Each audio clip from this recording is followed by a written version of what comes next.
So what's going on at Knaresborough Forest Park then? So the land came up for sale just this year, and we've been spending the whole year raising the funds through doing a share offer and getting money from local trusts and a philanthropic organisation. We've raised nearly £900,000 and we only have £50,000 left to go in our appeal. We're hoping to get to that target by Christmas. And what that means is that if everyone buys a share, they will own the land forever, and this will be a community asset. It's a once in a lifetime opportunity to secure the green space for the community. I think the mark of a decent society is one where there are people willing to plant trees and make green space that perhaps they'll never get to enjoy the full beauty of. But that's what a good place to live is all about, growing across generations. Yeah, it's a legacy project, isn't it? It's our gift from our generation to future generations. We can pass this on, as I say, and that the full fruits will be borne out by generation. Will be experienced by generations to come. But yeah, the exciting thing is we're virtually on the cusp of having 90 acres of greenbelt land in community ownership. We just need that last little push. Yeah, that's amazing. And once it's in community ownership, it's securing community ownership. Oh, it's you. Hello. So we've been joined in Carl's shed by Neil, one of the site rangers, who's come to do a range this afternoon. We were just saying, Neil, about the legacy of the project. That the idea is it's a gift to future generations, and that the full sort of fruits of this project will be experienced by probably people yet to be born. We won't see it. Yeah, I agree with that, yeah. But that is tremendously sort of, exciting and optimistic at a time when I think we need some hope. I think so, that's why I got involved. The fact it's not for me, I mean, I thoroughly enjoy being here and coming, doing like I'm doing today, wandering around even though it's miserable and wet outside, but it's the thought about leaving somebody for the future, leaving something for the community that will stand the test of time, hopefully, and be here for evermore. Yeah, it's the gift that keeps on growing. Yeah. And the important thing to remember is it's protected through an asset lock, because we're a community benefit society. This land cannot be sold at any future stage for development, because under the conditions of the asset lock, even if for one reason or another Longlands Common Limited was to disappear, the land has to be transferred to another society with the same objectives, which is nature preservation and biodiversity gain. So now that it's nearly in community ownership, it's secure and protected for those future generations.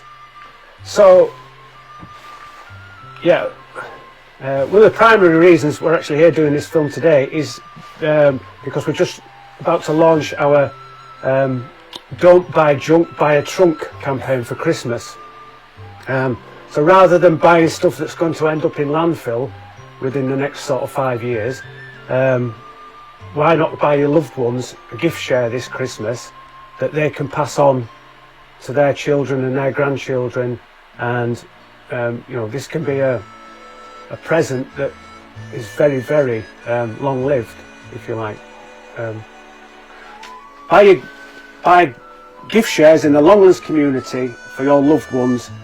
That's a really special present that can be passed down the generations and literally lasts a lifetime and more. It's a gift that will keep on growing and keep on giving. A gift that you can recycle. How many gifts can you sort of recycle? Potentially forever.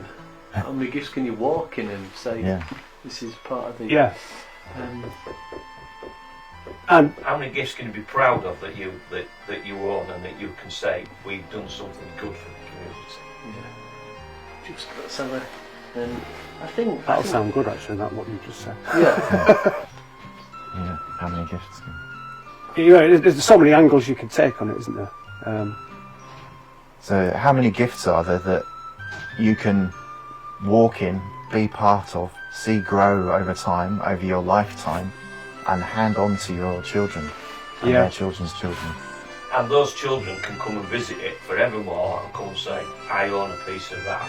Yeah. I'm part of that. Yeah. And it's not just owning it, it's being part of the community thing itself. So it actually embeds themselves in the community, and they can say, I'm part of this world here.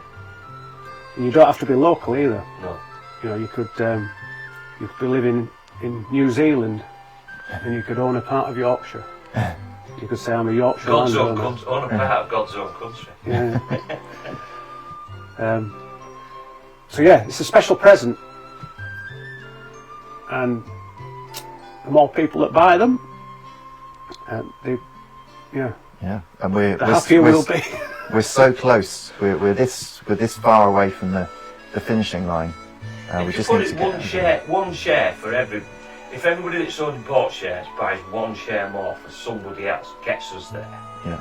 then that's got to be really close, hasn't it? Yeah, I think we can do it.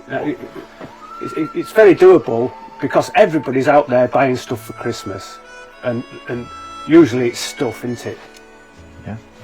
What's it? Oh, So if you buy a share, you get a certificate which states that you're a member of our society, our community benefit society, and that entitles you to say that you are a part owner of the land in perpetuity, and this is something that you can hand on to your children. So it's, rather than making a donation, which is just a one-off thing that you might do on a whim, this is something that you invest in for the community. It's not a share that you can sell to buy other things. It's an investment in the nature of the local area that will be there for generations.